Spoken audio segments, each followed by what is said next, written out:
오늘 본문은 마태복음 4장인데요. 일단은 우리가 대표적으로 예수님의 제자를 보면 대표적으로 베드로하고 요한을 우리가 볼 수가 있겠죠. 지금 이제 베드로에 관계된 이제 이야기로 볼 수 있습니다. 보게 되면 처음에 예수님이 베드로를 만나게 됐을 때 얘기할 때 너는 나를 따르라 그랬어요. 그렇게 지금 여기 마태복음 4장 얘기가 지금 보고 있는데 예수 너를 나를 따르라 하는 얘기하고, 그리고 이제 나중에 주님이 십자가에 그러한 죽으시고 그리고 또 부활하신 다음에 이제 그 당시만 해도 믿음이 좀 약했죠, 베드로가. 그래서 이제 그 베드로를 다시 부활한 다음에 만나서 그에게 용기를 주시고, 그 다음에 또 하시는 말씀이 너는 나의 양을 치고 나의 양을 먹이라.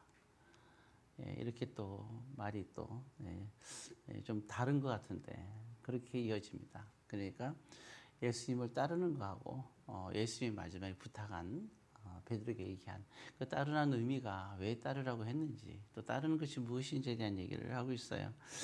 그래서 오늘은 아주 심플하게 오늘의 그 말씀을 우리가 나누려는데, 예수님을 따른다는 것에 대해서 일단 생각할 때 한 두 가지로 생각할 수가 있다 할 수 있습니다.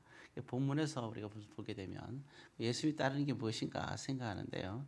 첫째는 거기 4장 22절에 보게 되면 우리가 보았듯이 그렇게 나오죠. 자, 22절 한번 다시 한번 읽습니다.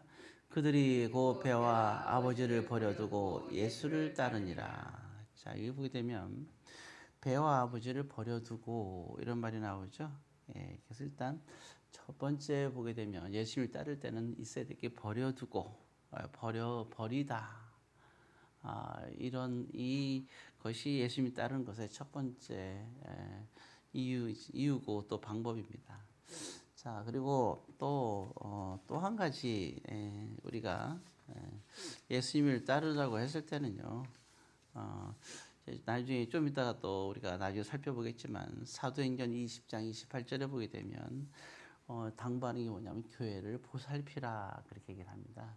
예수를 따른다는 것은 크게 두 가지로 이렇게 오늘은 베드로 중심으로 또 사도 바울이 마지막 이제 에베소 장로들을 모아놓고 당부하는 가운데 하는 이 두 가지 의미에서 봤을 때 버려둬야 된다, 버린다 하는 것을 의미를 하고요. 그 다음에 또 금방 얘기했던 교회를 보살피는 이 두 가지가 예수님을 따르는 것이었다 하는 것을 오늘 우리는 생각을 해 볼 수 있어야 됩니다.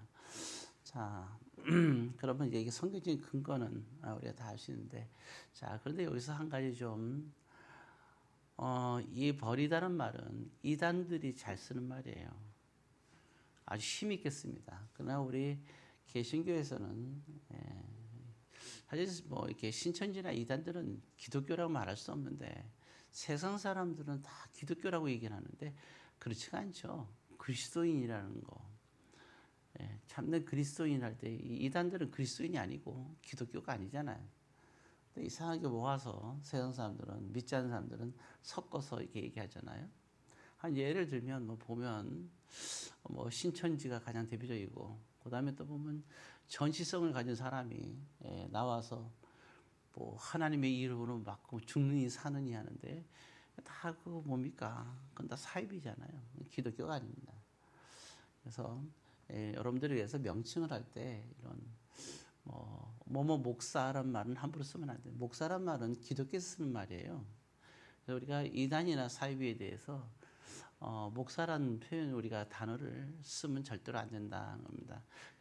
우리가 보면 모든 서신서와 계시록에도요, 또 이렇게 거짓 선지자와 이단들을 구분할 수 있어야 된다고 얘기를 했어요.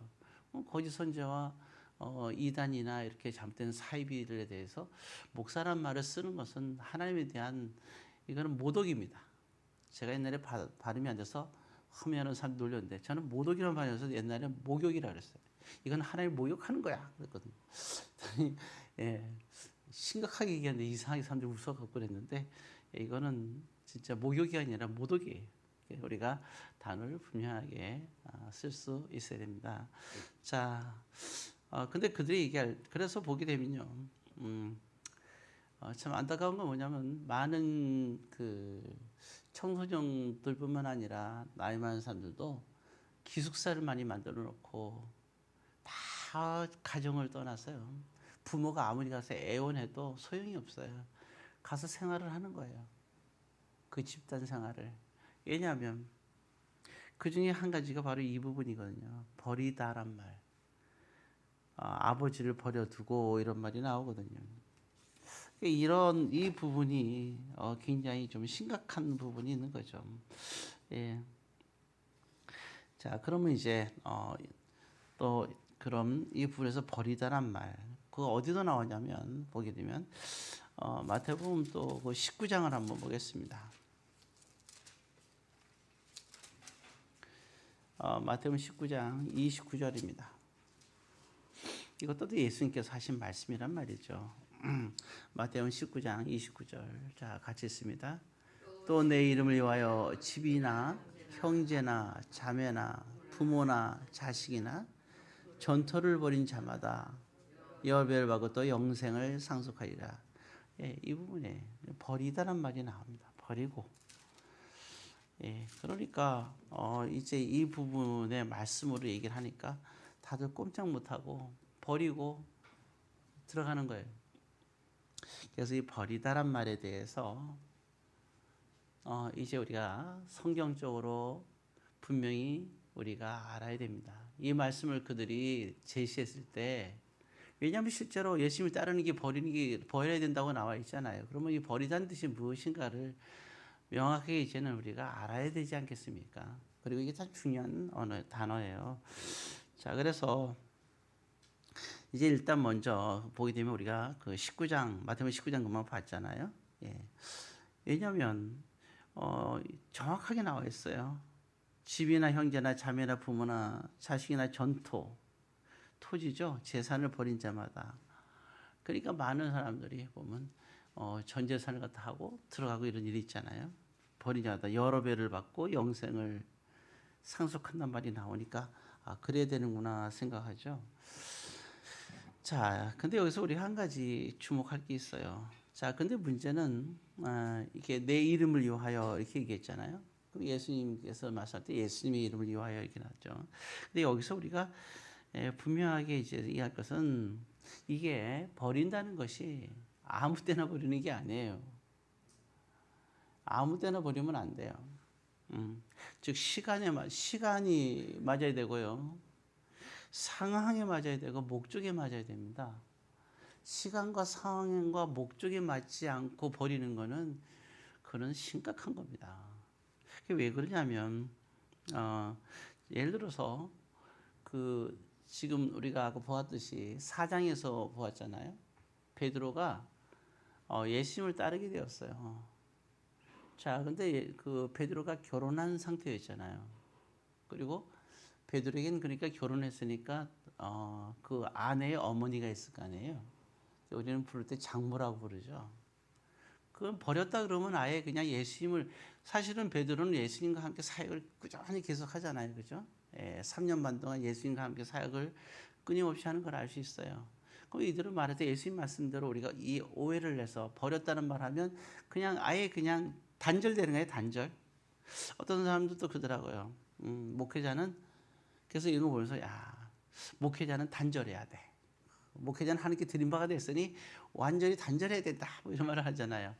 근데 예수님께서 말할 때 여기 버리라는 말은 목회자에게 한 얘기 아니에요. 모든 성도에 관한 얘기예요. 그럼 이거를 근데 이게 어떻게 보면 이제 그렇죠.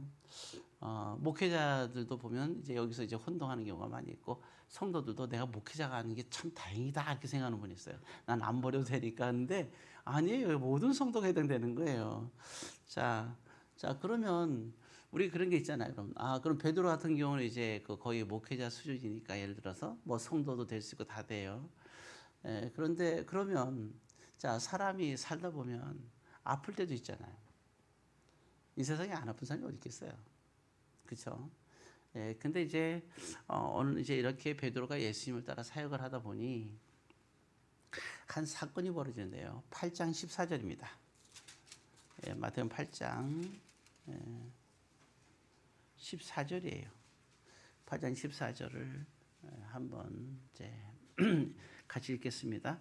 예수께서 베드로의 집에 들어가사 그의 장모가 열병을 하라 누운 것을 보시고 15절 그의 손을 만지시니 열병이 떠나고 여인이 일어나서 예수께 수종들더라. 여러분 진짜 우리가 말하는 버렸다는 걸로 버리면 무관심 아니에요? 지금 어때요? 무관심한가요? 아니죠. 어머님이 귀찮아요. 이제 장모님이 아파요. 자, 많이 아프단 말이에요. 이 당시는 의료기술이 많이 발달되지 않았잖아요. 뭐 우리도 마찬가지고 열하겠잖아요. 근데 베드로는 너무나 잘 알고 있잖아요. 예수님의 손길이 이제 임하게 되면 병이 100% 나잖아요. 그러니까 베드로는 그 예수님도 사역하느라고 얼마나 피곤하고 바쁘고 4년 반 동안 모든 걸 다 해야 되니까 얼마나 바쁘겠어요. 근데 베드로는 어떻습니까? 오히려 그러면 버리다 그러면 예수님의 사역에 따라가야 되는 거 아니에요?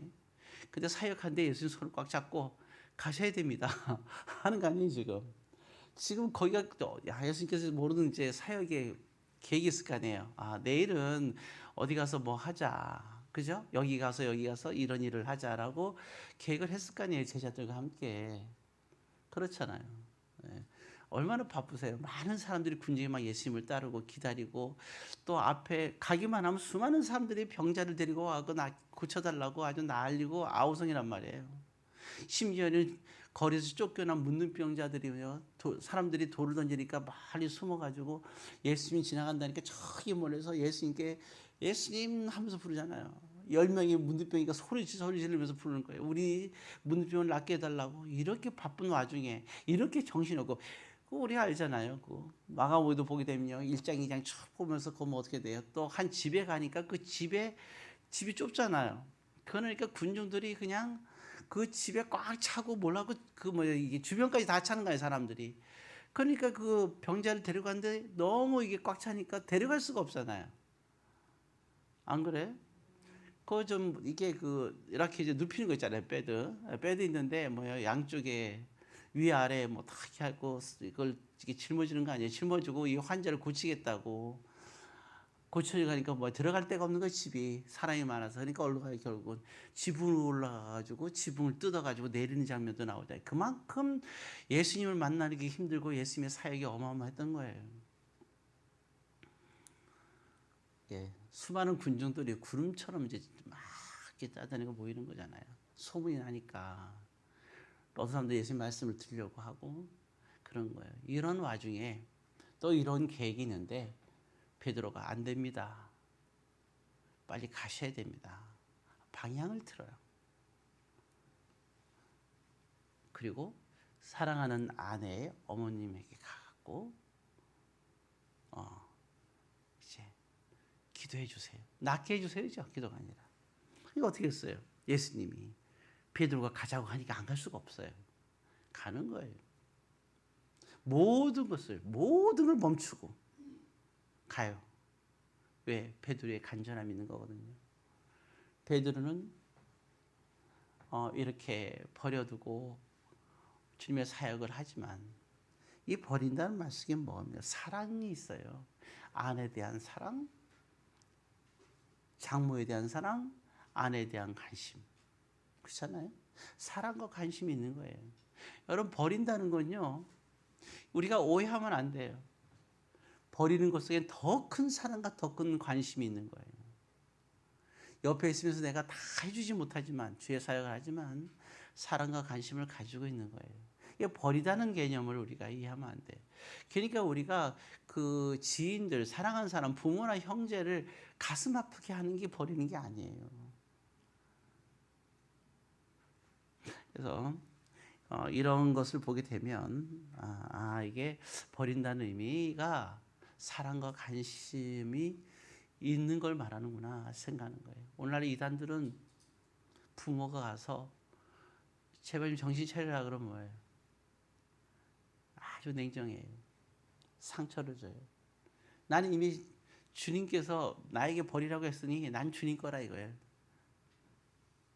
당신은 나에게 아무 상관이 없다는 거예요. 왜 난 버렸으니까. 전혀 다르죠, 베드로하고. 또 예수님이 지금 예수님 하나님이신 예수님이 직접 찾아가서 모든 걸 전폐하고 베드로에게 베드로의 얘기를 듣고 가서 해주잖아요. 왜냐하면 예수님도 그게 맞다고 생각하시는 거예요. 우리가 버린다는 의미를 여러분들의 신앙생활에서 버린다는 의미를 때로는 우리가 버리면 믿음이 좋다고 생각하는데 버린다는 의미가 세상에서 버린다는 의미가 아니에요. 사랑과 관심은 늘 갖고 있어야 되는 겁니다. 자, 그리고 또 한 가지 우리가 생각할 수 있는데요. 그 마가복음 7장입니다.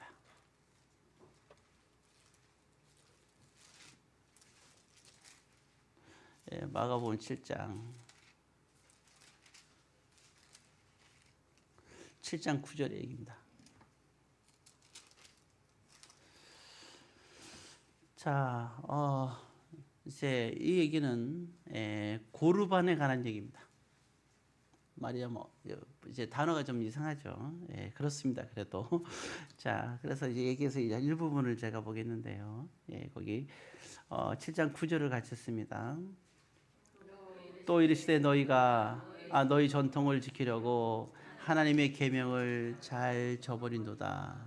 그 다음에 10절 모세는 내 부모를 공경하라 하고 또 아버지나 어머니를 모욕하는 자는 죽임을 당하리라 하였거늘. 11절 너희는 이르되 사람이 아버지에게나 어머니에게나 말하기를 내가 드려 유익하게 할 것이 고르반 곧 하나님께 드림이 되었다 하기만 하면 그만이라 하고, 자, 여기까지만 읽겠습니다.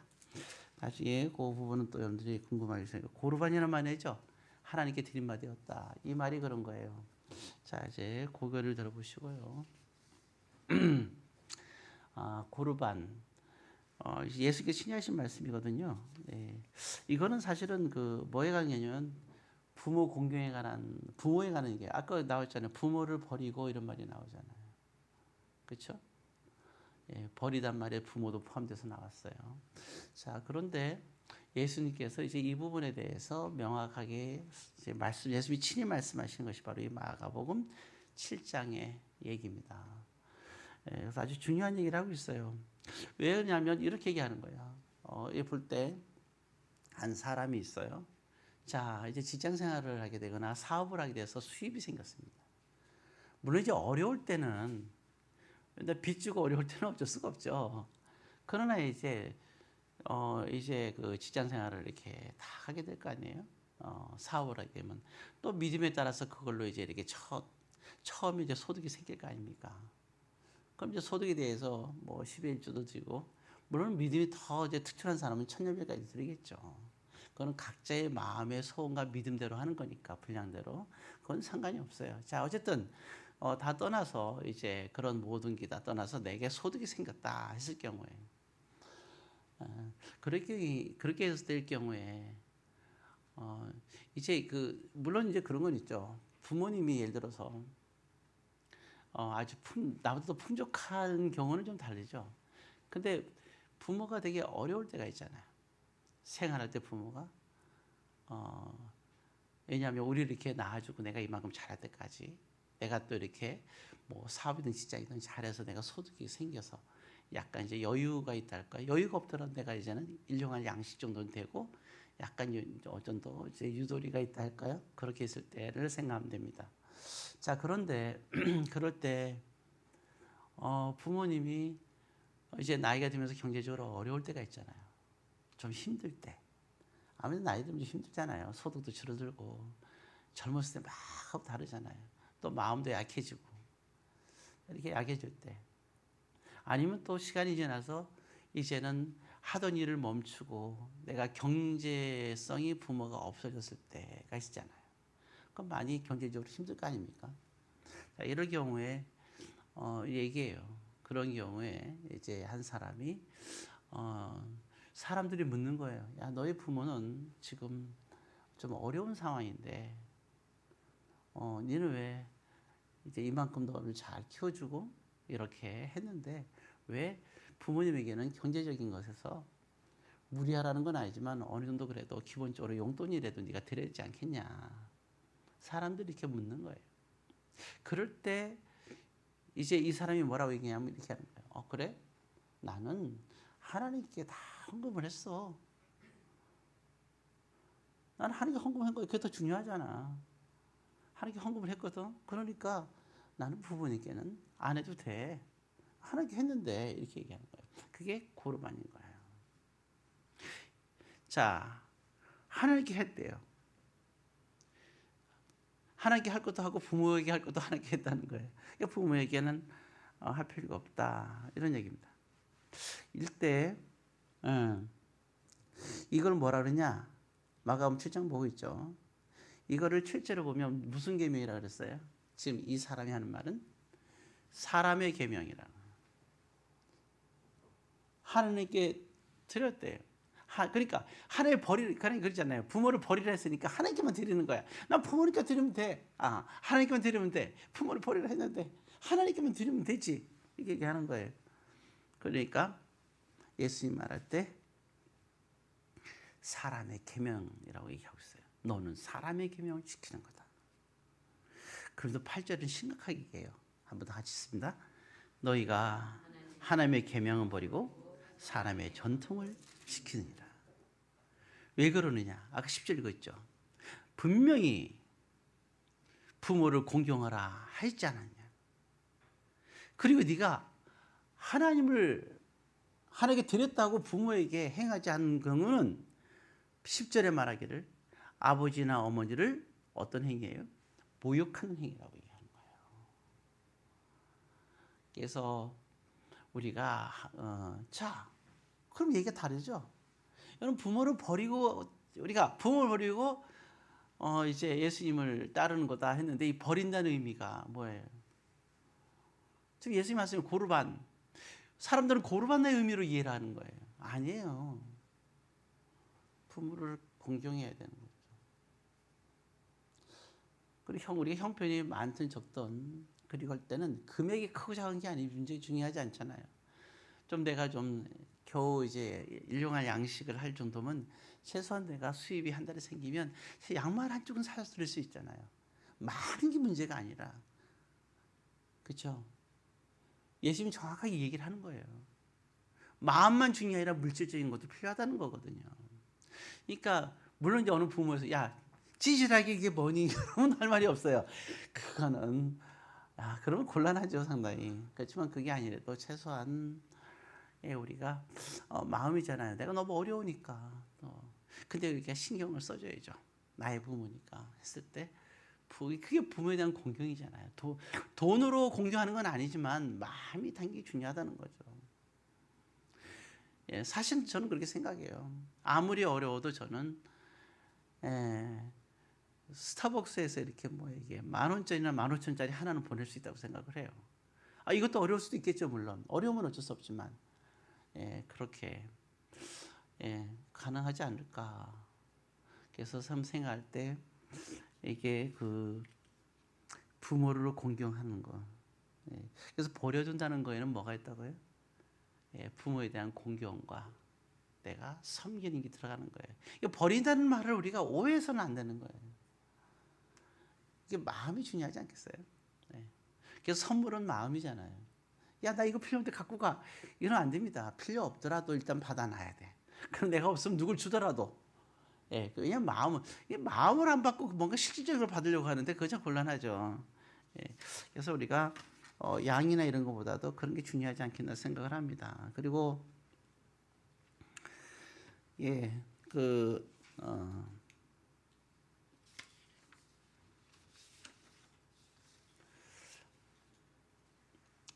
이런 부분에서 그리고 또 한 가지 생각할 것이 있어요. 뭐냐면 여기서 우리가 좀 예수님을 따르는 것에 대해서 일단 버린다는 이 표현. 그럼 도대체 뭘까? 부모를 공경하고 섬기는데 그럼 부모를 버린다는 게 뭘까에 대해서 우리가 좀 생각을 해볼 게 있는데 이거는 뭐냐면 우리가 주 안에서 독립을 얘기하는 거예요. 이거 우리가 독립하는 거하고 우리가 세상에서 말하는 버린다는 개념은 달라요. 우리가 어느 정도 성장을 했을 때는 부모로도 독립을 할 수 있어야 돼요. 적어도 고등학교 졸업을 하고 나서는 자기 용돈은 자기가 벌 수 있도록 내가 이제 여건일 때 건강할 때 말하는 거예요. 건강하고 또 내가 모든 게 문제가 없을 때는요. 고등학교 졸업하고는 최소한 내가 내 용돈을 벌 수 있을 정도의 조금씩의 경제적인 독립이 시작이 되는 게 중요하죠. 내가 뭔가를 일하는 것은요. 그래서 우리가 그런 부분이 있고 그리고 또 두 번째 또 보면 우리가 이 독립할 때는 또 사회적인 독립도 우리가 생각할 수 있겠죠. 예. 근데 우리가 이제 그런 건 있죠. 보통 보게 되면 어린아이와 어른의 차이가 딱 한 가지예요. 그건 책임에 관한 문제입니다. 어른은 성인은 책임을 져야 되잖아요. 어린아이들은 책임을 지지 않잖아요. 그래서 어린아이들은 이게 보면 성인이 되기 전에는 그래서 자유가 없어요. 왜냐하면 자유에는 반드시 책임이 따르기 때문에. 어떤 게 행복한지는 그건 뭐 알아서 판단할 일이죠. 안 그러겠어요? 내가 한 가지 자유 가지고 내가 어떤 행동을 했던 그건 책임을 져야 돼요. 아내에 대한 어떤 행동을 했으면 거기에 대한 책임을 져야 되고 남편에 대한 것도 마찬가지고 자식이든 부모든 다 마찬가지인 것 같아요. 사회에서도 마찬가지. 내가 어떤 행동을 했다. 그럼 책임을 져야죠. 우리가 죄를 졌다면 책임져야죠. 그래서 우리가 회개를 하는 거 아니겠어요? 신앙생활도 마찬가지고. 예, 사람 관계에서 내가 잘못했으면 책임져야죠. 용서를 빌어야 되는 거죠. 예, 그래서 우리가 그런 부분이 이제 독립적인 부분이 중요한 거죠. 특히 그래서 보면 결혼에 관한 것도 마찬가지잖아요. 부모를 떠나 이게 남자에게 하는 얘기거든요. 근데 여자에도 물론 마찬가지가 되겠죠. 특히 이제 보면 부모를 떠나서 이렇게 그건 버린다는 게 아니에요. 떠난 걸로 나와 있어요. 그 외에 뭐 떠나는 게 뭐냐? 남자가 부모를 떠나야 여자가 행복한 거예요. 부모가 아내를 간섭하기 시작하면 그 부분에 갈등이 생기는 거잖아요. 그걸 해결할 사람이 누구예요? 남편이에요. 남편의 독립이 있어야 돼요. 아내도 마찬가지예요.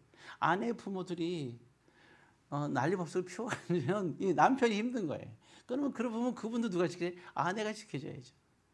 예전에는 남녀 여비 사상이기 때문에 남자만 그랬지만 그러나 지금 평등 시대에서는 남자나 부모나 마찬가지예요. 그래서 이제 그런 부분에서 우리가 서로의 부모에 대한 그러한 힘든 부분을 타치하지 않도록 또 하는 것이 그게 중요한 부분 아니겠습니까? 어쨌든 그러한 독립적인 것을 얘기를 한다 하는 걸 생각하면 되겠죠. 그래서 우리가 떠난다는 의미, 부모를 떠난다 하는 의미를 여러분들이 그래서 떠난다 해서 마찬가지예요. 버린다와 떠난다. 부모를 공경하고 사랑하고 섬기는 것은 여전히 똑같아야 되는 겁니다. 그래서 비록 결혼을 했다 하더라도 부모에 대한 공경과 사랑은 끊임없이 이어져야 됩니다. 부모에 대한 공경은요, 이게 가장 기본이 결혼을 했다고 해서 부모를 공경하지 않고 안 했다 그래서 또 예수님을 버리고 예수님을 따른다고 해서 부모의 공경이 없어지느냐? 없어지면 안 되는 거죠. 그런 부분들을 여러분들이 좀 더 이해해서 그래서 그 버린다는 의미. 그래서 우리가 부모를 공경할 때 뭐라 했어요? 주 안에서 공경하는 말이 있잖아요. 주님을 위해서 공경하는 겁니다. 만약에 이게 정말 내가 이제 주님을 위해서 내가 하는 일이에요. 근데 부모가 반대를 해요. 성인이 아닐 때는 책임감이 없으니 부모 말을 들어야 됩니다. 그러나 내가 성인이 됐을 때는 주님의 뜻대로 해야 돼요. 그리고 부모가 납득하든 안 하든 끝까지 부모는 믿음이 없으니까 이러면 안 돼요. 끝까지 기도하면서 설득을 해야 돼요. 이해를 시켜야 돼요. 죽을 때까지. 부모님이 이해 못하고 죽어도 끝까지 해야 됩니다. 그게 부모에 대한 공경이에요. 자, 그리고 두 번째는 이제 교회를 보살피는 겁니다. 보살피는 사건인데요. 사도행전 20장 28절의 말씀입니다. 자, 근데 보니까 벌써 시간이 다 됐네요. 예수님을 따르는 것은 두 가지라 그랬죠. 하나는 버린다는 의미. 이제 여러분 버린다는 의미는 확실하겠죠. 이단들이 말하는 버린다는 거하고 또 떠난 그 부모를 떠나 결혼이 부모를 떠난다는 거하고 우리 정말 성경에서 말하는 하나님 말하는 버린다 떠난다는 의미가 세상적인 의미와는 완전히 다르다는 걸 여러분들이 알고 이 말이 누군가가 얘기하거나 여러분들이 성경을 볼 때 이것 때문에 혼동하지 마시고 이걸 이용해서 부모를 아까 말했어요. 예수님이 무시하거나 어머니나 어머니를 모욕한 자가 돼서는 안 됩니다. 굉장히 모욕하는 거예요. 여러분들은 이 말씀을 가지고 잘못 오해해서 부모를 모욕하지 마시고 그리고 또 신앙생활에도 우리가 반듯하게 여러분들이 잘해서 모든 거 보여요. 남편과 아내도 마찬가지고 남편은 그러니까 아내도 남편에게 순종해야 하는데 어떻게 순종해요? 마찬가지예요. 주 안에서 순종하는 거예요. 근데 만약에 내가 믿음 안에서 하는데 이해를 못한다. 굽히는 게 아니라 끝까지 주님의 뜻대로 해야 돼요. 그런데 어떻게 했냐? 죽을 때까지 설명을 해야 돼요. 아주 남편이 죽을 때까지 이해를 시켜야 돼요. 사랑을 가지고. 그러면 이해하고 나중에 살든지 아니면 남편이 이해 못하고 죽을 수도 있어요. 어쩔 수 없어요. 또 남편도 아내를 마찬가지인 거예요. 예, 그게 돕는 자의 모습이다 하는 것을 여러분 꼭 기억하면서 분명한 것은 남편이 아내를 사랑하고 또 아내도 남편에게 순종하며 주 안에서 또 자식들은 부모에게 주 안에서 공경하고 네, 이것이 바로 버린다는 뜻입니다. 가장 우선순위가 뭐냐? 내가 주 안에서가 중요한 거예요. 다 버리고 나를 따르는 자. 그러니까 우리의 삶은 뭐예요? 주님을 따르는 게 1순위예요. 그리고 우리는 주님을 따르며 사는 거예요. 세상 사람들이 친구들이 그래요. 또 나의 속에 있는 내 욕정과 유혹이 나에게 막 얘기하는 거예요. 나의 자아가 얘기하는 거예요. 나의 본능이, 나의 욕망이, 나의 이런 그런 이렇게 쾌락이, 또 수많은 또 식욕은 아닌 것 같아요. 빼고 아니 뭐 성욕이든 뭐 이 모든 것들이 나를 주님에 따르는데 방해가 된다고 하면요, 주 안에서 그 본능이 필요한 거예요. 본능이란 것도 주 안에서예요. 주님을 위해서는 그 본능대로 하는 게 아니라 주 안에서 주님의 뜻대로 해야 되는 거예요. 주를 따르면서. 그런 후에 주님에 따른 것에 그게 해당되지 않는 것을 우리가 본능을 해야 하는 겁니다. 가장 1순위는 먼저 주님의 뜻, 주님의 나라와 의를 위해서 살아가는 사람. 이것이 예수를 따르는 삶이다. 오후에는 또 교회를 보살피는 두 번째 얘기를 나누겠습니다. 기도하겠습니다.